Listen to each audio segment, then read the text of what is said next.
حیثیت کو تو بہت بڑا خطرہ جو ہے ہو چکا ہے لاحق۔ اور یہ اچھی طرح جان لیجئے، یہ صورت اتنی خوفناک تھی کہ پچھلی صدی کے وسط میں مڈ 50s میں ویسٹرن بلاک کانپ رہا تھا کمیونزم کی پیش رفت سے، جس آگ، جنگل کی آگ کی طرح بڑھ رہا تھا کمیونزم۔ سن 1917 کا جو ریولوشن تھا، کیسے کیسے چھلانگیں لگائیں، لیٹن امریکہ میں پہنچ گیا، مڈل امریکہ، کیوبا کے اندر موجود ہے، آج بھی موجود ہے، چائنا میں آ گیا، ہندوستان میں کمیونسٹ پارٹی بن گئی۔ یہ جو طوفان آ رہا تھا، اور اس سے بھی بڑھ کر بات کیا تھی، رشیا جو ہے وہ اسپیس کانکویسٹ کے اندر آگے نکل گیا تھا۔ سب سے پہلا سپوٹنک جو ہے وہ رشیا نے پھینکا ہے فضا کے اندر، خلا کے اندر، تو کانپ رہے تھے۔ اس کے بعد انہوں نے یہ سیٹو بنائی اور سینٹو بنائی اور کیا اور بنایا، اور نیٹو بنائی سب سے بڑی، یہ سب اس کو کسی طریقے سے۔ اور سب سے بڑی بات یہ، امریکہ بہادر نے ملینز کی تعداد میں قرآن شائع کر کے انگریزی میں اسے تقسیم کیا مسلمانوں میں، دی گلوریس قرآن، اور گیتا لاکھوں کی تعداد میں شائع امریکہ کر رہا، عیسائی، تاکہ بابا تم اپنے مذہب پر جمے رہو، یہ بے خدا ہے، یہ جو کمیونزم ہے یہ تو بالکل ہی مرید ہیں، ہم تو پھر بھی اب خدا کو تو مانتے ہیں نا بھائی، تمہارا نظام ہم نہیں مانتے، تمہارے رسول کو ہم نے نہیں مانا، خدا کو تو مانتے ہیں نا، کم سے کم ہمارا جو ہے یہ خیال کرو، ہمارا ساتھ دو اس کے مقابلے میں۔ Containment of Russia policy.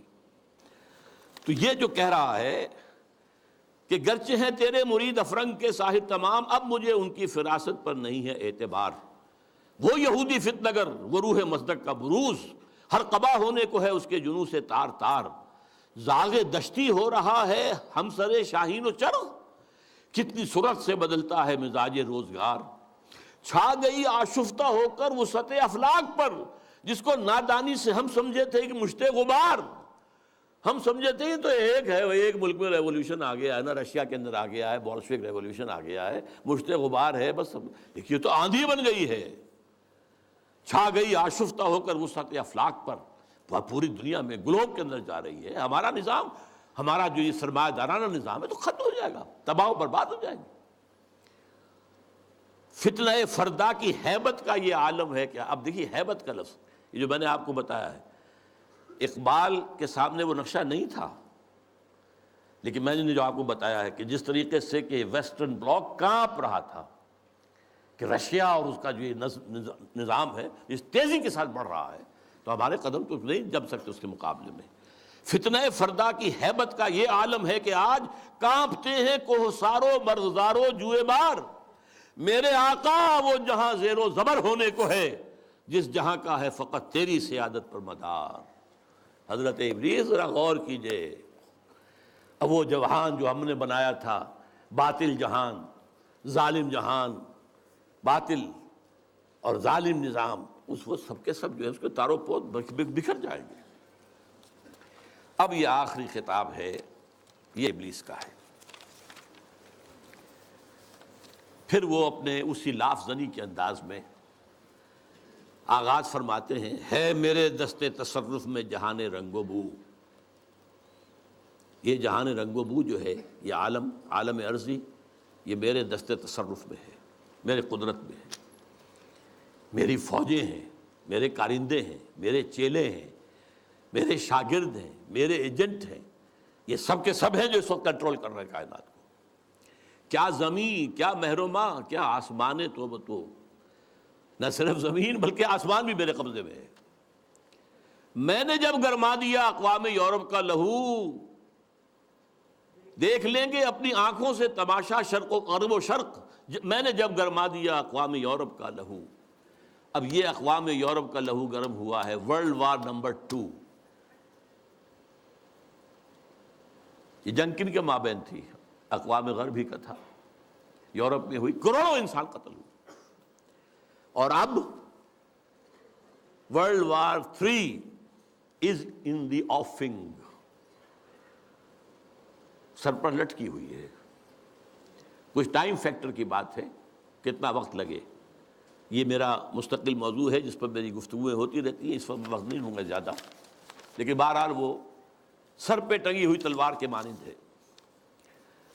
دیکھ لیں گے اپنی آنکھوں سے تماشا غرب و شرق، جب گرما دیا اقوام یورپ کا لہو، سب کو دیوانہ بنا سکتی ہے میری کیا امامان سیاست، کیا کلیسا کے شیوخ، سب کو دیوانہ بنا سکتی ہے میری ایک ہو۔ کارگاہ شیشہ جو ناداں سمجھتا ہے اسے، توڑ کر دیکھے تو اس تہذیب کے جام و صبو، ذرا دیکھے تو صحیح، اس تہذیب کو کون توڑ سکتا ہے، اس کے جام و صبو کون توڑ سکتا ہے، آئے کوئی میدان میں توڑے اسے۔ وہ تہذیب جس کا اس وقت کے دہائی دے رہا ہے Bush, our way of life, our civilization، یہ اسلامک فنڈامنٹلزم سے اس کو خطرہ ہے۔ our way of life، یہی فرعون نے کہا تھا اپنے درباریوں سے کہ یہ جو موسیٰ اور ہارون دو آ گئے ہیں، یذهبا بطریقتکم المثلی، تمہاری آئیڈیل تہذیب کو ختم کرنے کے درپے ہیں، یہ تمہارے نظام کو ختم کر دیں گے۔ آج وہی بات جو ہے بش کہہ رہا ہے، ہماری اس تہذیب کے توڑ کر دیکھے تو اس تہذیب کے جام و صبو، دست فطرت نے کیا ہے جن گریبانوں کو چاک، مزدکی منطق کی سوزن سے نہیں ہوتے رفو۔ اب یہ بہت عمدہ شعر ہے کہ اللہ تعالیٰ نے جو خالق ہے انسان کا، امتیازات اس نے رکھ دیے ہیں اس کی سرشت کے اندر۔ میں لفظ فطرت استعمال نہیں کر رہا ہوں، یہ دو الفاظ علیحدہ ہیں۔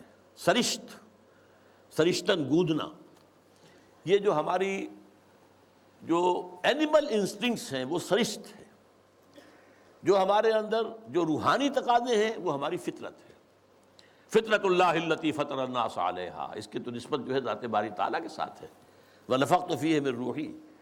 لیکن انسان کی سرشت کے اندر ظاہر بات ہے، جینز کے اندر کہہ لیجیے آج کی اصطلاح میں فرق تو ہے، کوئی زیادہ ذہین پیدا ہوتا ہے، کوئی غبی ہے، کوئی زیادہ جسمانی صحت والے جینز لے کر آتا ہے، کوئی بنیادی طور پر ایسے جینز لے کر آ رہا ہے کہ بیمار ہو رہا ہے، اور بیماری بھی ایسی جو لا علاج ہے۔ تو یہ تو فرق اور امتیاز تو رہے گا۔ تو یہ کوئی مزدکی منطق جو ہے، مساوات جس طرح کی اس نے تصور دیکھا تھا، اس کی سوزن، اس کی سوئی سے یہ گریبان چاک ہونے والے نہیں ہیں۔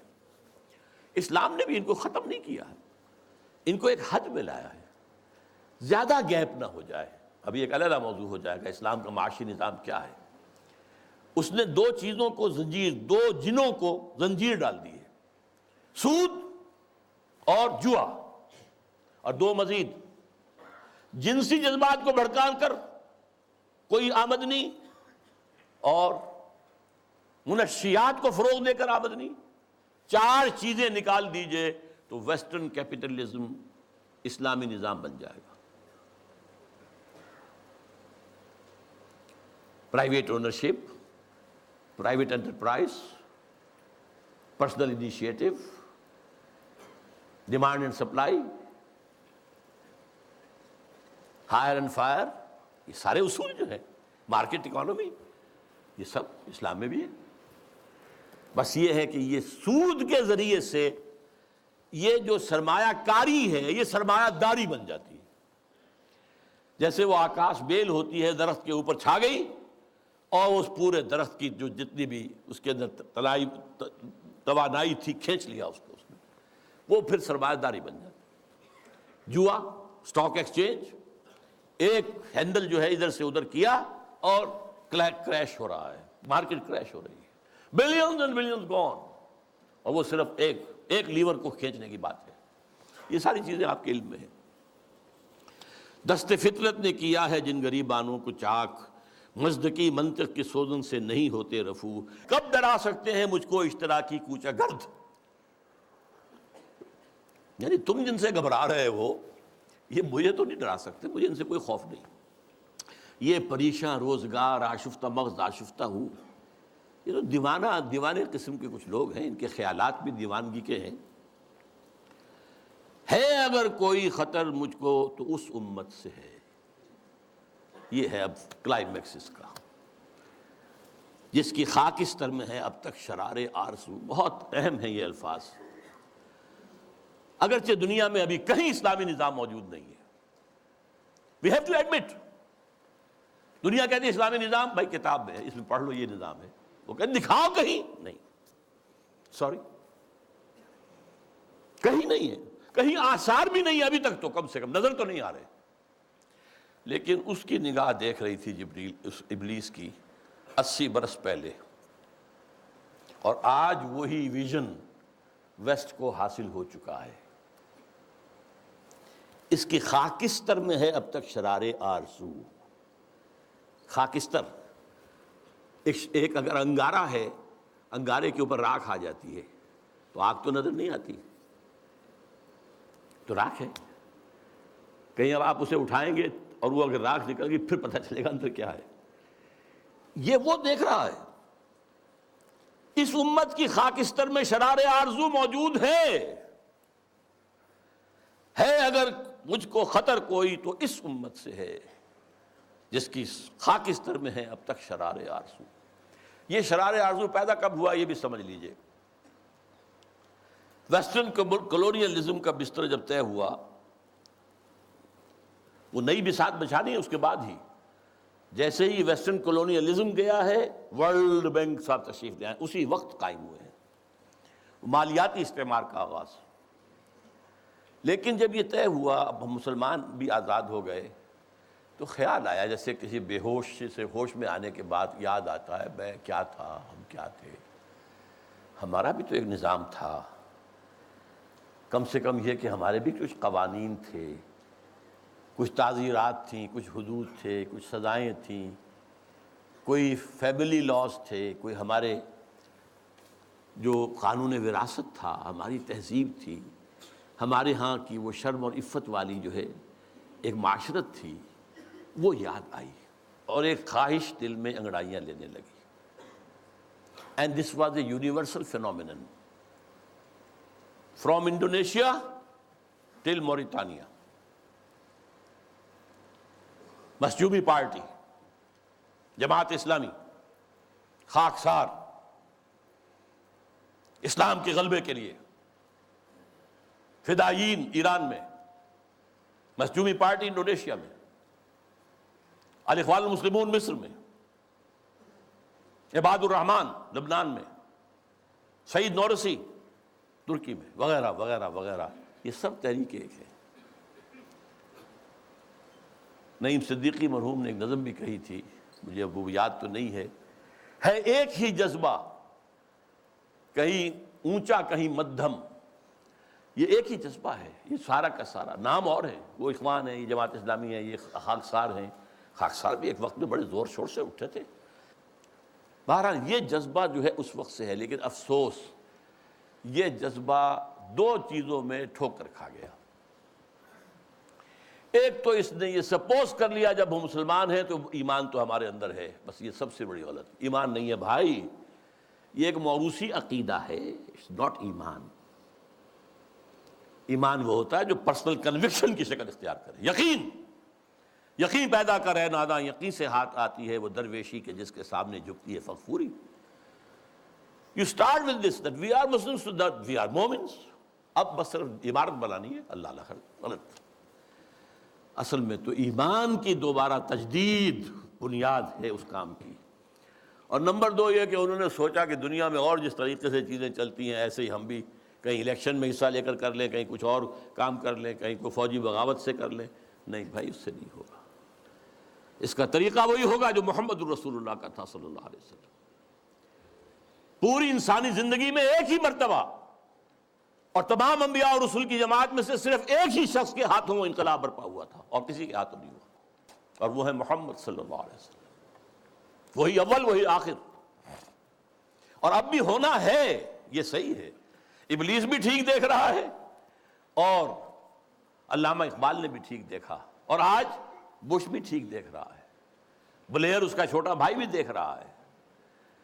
وہ چونکہ اس نے کہا بلیئر نے جو خلافت کا نام لے وہ فنڈامنٹلسٹ ہے، وہ ٹیررسٹ ہے، اور بش نے تو کہہ دیا، یہ کسی مسلمان کو تو میرے علم کی حد تک تو یہ خیال بھی نہیں آیا تھا کہ یہ تو اسپین سے لے کر اور انڈونیشیا تک خلافت قائم کرنا چاہتا۔ اسپین کا لفظ میں نے تو آج تک نہیں سنا تھا، لیکن خوف دیکھیے، ہیبت، فتنہ فردا کی ہیبت کا یہ عالم ہے کہ آج وہ جو کانپ رہے ہیں کہ یہ خلافت کا نظام نہ آ جائے کہیں۔ تو وہ خاکستر میں شرار آرزو ہے۔